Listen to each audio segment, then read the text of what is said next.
What an exciting day to be a Mountaineer. I mean, it is truly, truly an honor and a pleasure to stand here before each and every one of you to recognize what the Board of Governors has done, what the Higher Education Policy Commission has approved, and there's not a person in this room that I know that's involved in those decisions that isn't just absolutely tickled to death of a decision to bring a president back to WVU.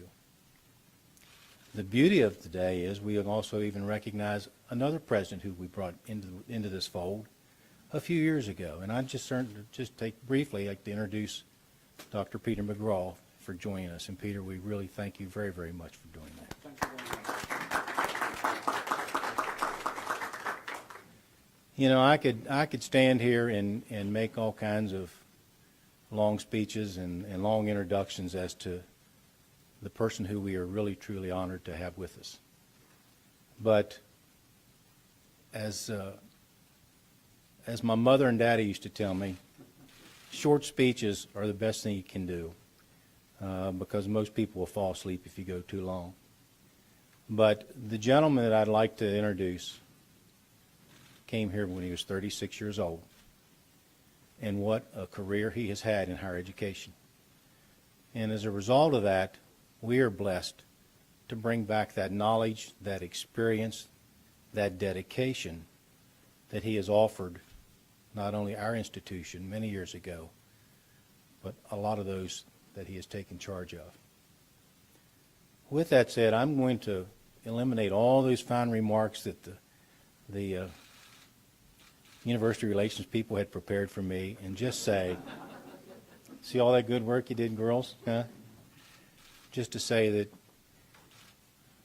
Gordon, I can't tell you, the phone conversations we had, the very first conversation we had, I was really taken with the sincerity, the enthusiasm, and the love that you have for not only this university, but for this state.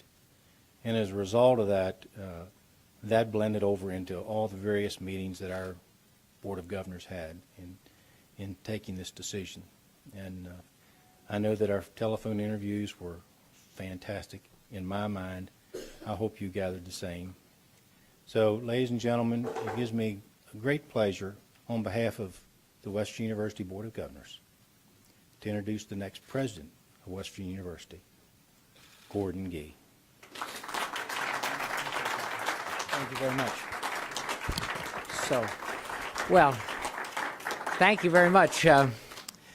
And thank you for those gracious remarks. A gracious man, and I want to thank the board for the opportunity. We just had an opportunity to meet, and I thank them personally for the opportunity I have to return to a place that I love and a place that I appreciate.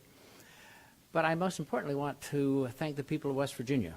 At age 36, they gave me an opportunity to have an extraordinary life, a life that has been one that has been very fulfilling for me, one that has been terrific in terms of learning and growing, and one that has provided ample opportunity to see the world, but most importantly, one that has been about doing very important things. There's nothing more important in this nation than the education of our young people, and not so young people. But there's nothing more important than having a great university in a state that is fully committed to the social and cultural and intellectual welfare of that state, and certainly West Virginia University is that. It is a singularly important institution in a very significant time in this state, and I am grateful that I can be here to be part of that. Also, I will just note that it is a land-grant institution, and the pleasure of being part of the land-grant tradition is something that's very important. Dr. McGraw was the head of the Land-Grant Association, and Peter and I have been friends for forever, but we both have this view that we have shared as friends and as colleagues, that Lincoln knew the world in which we were entering. In 1862, when that Land-Grant Act was passed at the height of the Civil War, a time in which in many ways he should have been fleeing Washington. Instead, he fled to doing good and right by the citizens of this nation, creating a system of higher education that was about education and opportunity and opening the doors of the American dream to everyone. And that is That is West Virginia University today, and that is West Virginia's calling now. And so the opportunity to be part of that again is something that is enormously important to me and to those who are in love with this institution, which are the people of the state and beyond. Saying that also, to our faculty, I value and appreciate the world in which they work, and I want to be very engaged with them. And of course, our staff, institutions cannot run without a valiant staff, people who make an enormous difference every day. The students I love, and they keep me young. Sometimes I keep them young, and we have those moments when we do enjoy each other. But I do find it such a privilege to work with young people, and believe very strongly that this generation has the opportunity to change the world. We talk about the greatest generation, the World War II generation. I believe in many ways that this generation is even better and even greater because of the fact that they've changed, they have faced such enormous challenges with such optimism. And for that, I am truly grateful. So, saying that, what I'd like to do, rather than just talk, I'd like to be able to take any questions that any of you may have, and we'll have an opportunity to talk further. Questions? Yes. Can you just identify yourself? Sure, Alex from the Dominion Post. Hey, Alex. What's it like being back in Morgantown today? You know, Morgantown has changed. Wow, what a city. I am not totally surprised because I came back a year ago to have an opportunity to spend some time with my dear friend John Fisher at a ceremony in his honor, and I was just blown away. You know, I hadn't been back for a long time. I came back about 5 or 6 years ago when I spoke at commencement and became a graduate of the university. And I think that what is happening here, by the way, it's obviously one of the really vibrant cities, including college towns in this country. But the university has changed and moved, and it feels so much more powerful and so much more integrated. And by the way, I think that, I'll just say this, Alex, I think that's one of the things, and Peter would say this too, you know, if I thought of West Virginia University as I thought of it in 1980 when I became president, this is a much different institution, so what I have to do is I have to de-learn what I thought and relearn it, but that's a powerful notion for me to think differently about an institution that I so valued when I was here. Questions? Yes, sir. Hi, I'm Ben with West Virginia Public Radio. Hi, Ben. What is at the top of your priority list now that you're taking on this role? What do you feel is something you absolutely have to accomplish in this term? Well, I think that in a role of being a short-term president, I think that your most important role is to make certain that the institutional momentum continues. And let me just say this.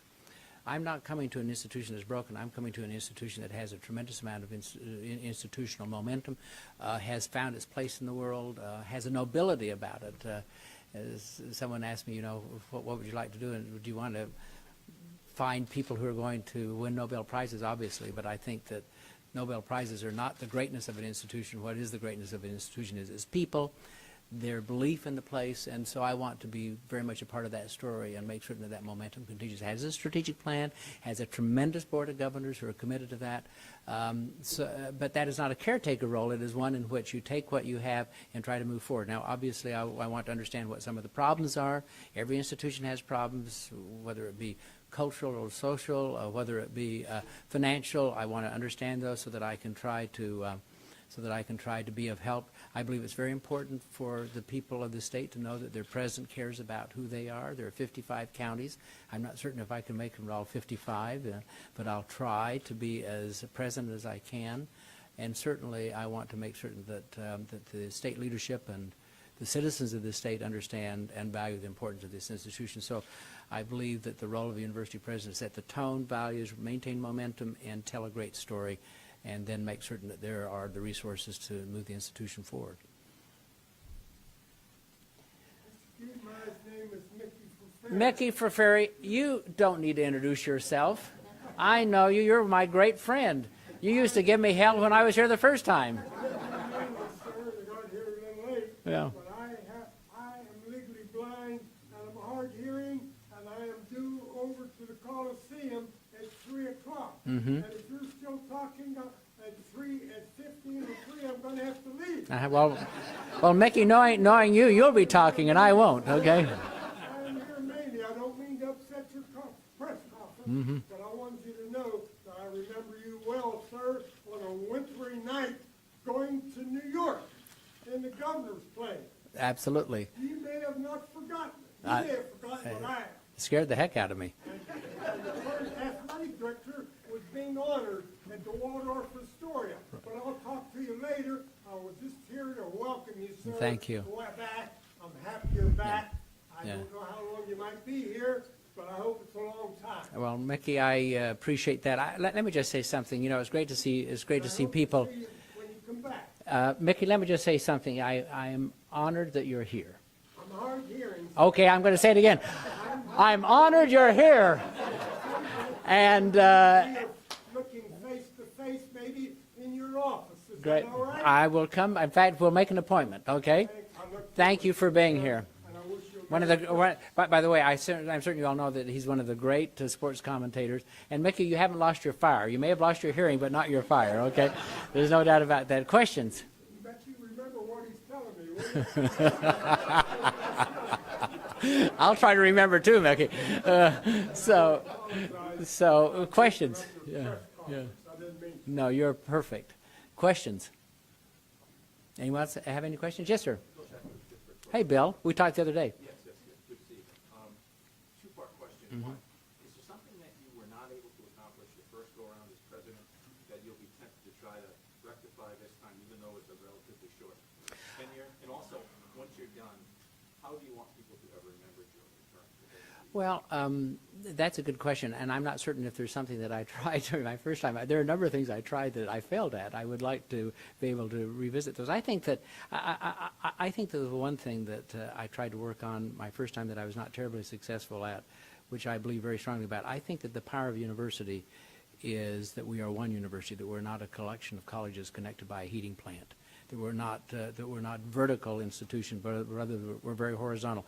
And so you just don't have a health sciences center and you have a college of arts and science and you have a college of engineering that they may meet once in a while. It is the power of this institution is its size and its scope and the integration of ideas and opportunities together, because the neurosciences and the humanities have an opportunity to do things that very few places have to do. So that would be probably as important as anything I could think about that I was not terribly successful at during my first time. And I hope that how people remember me is the fact that he came, he cared, and he made a difference.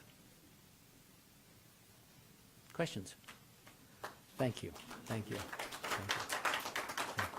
Thank you. Anyone else have any questions? Final question, anyone? President Geek, Yeah. Alex from the Dominion Post. Yes, sir. Can you flush out your schedule at all on when you Yeah, we're getting work on it. I think that I'll start I'll start the first day of school, or shortly thereafter, probably about the 6th of January. Have some obligations before that. I will. I'm going to come back next week and probably really spend some time. And I told the board, and I think this is important for everyone to hear. I told the board I don't intend on coming and doing a listening tour for the first 3 months. By then, hopefully they'll be far along in finding a new president. I intend on coming in and continuing the agenda, and so that means I have to do some pre-work. I've got a lot of reading to do and a lot of understanding to do, and just what I mentioned, this is a much different place, a much more powerful statement about an institution, just taking a look at it. So I need to kind of get that in my head. So I'll spend some time next week being here.